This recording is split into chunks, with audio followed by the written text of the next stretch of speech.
Okay, so I will be doing a guide on the Horseman's Blade. It's a very good sword in terms of damage. Compared to the Terror Blade, it has quite a bit less, but it's still a very good sword in terms of knockback, speed, and damage. But that's not really what's important in this sword. What's important is the flying pumpkin heads.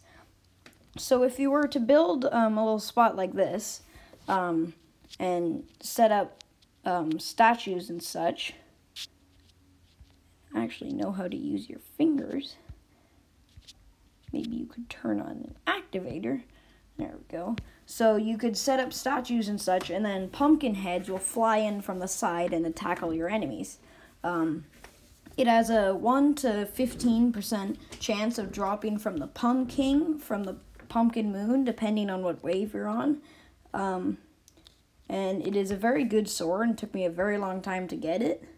But once you get it, you can set up an arena like this. I set up this arena so I wired everything up onto 1 second timers. So I have a bunch of statues, most things will work, like bat, bird, bunny, slime, or mimic.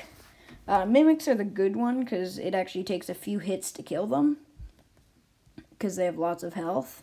It's kind of annoying because they drop a whole bunch of junk. Like they'll drop depth meters and other things.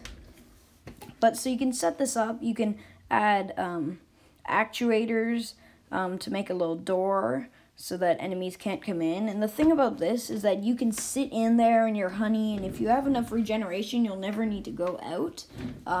And you just sit there not being able to get hit and attack all your enemies through the walls. The only things that really can hit you are things like Poltergeist or any bosses like the Ice Queen or the Pumpkin itself. But if you have enough regeneration and defense, that shouldn't be a problem.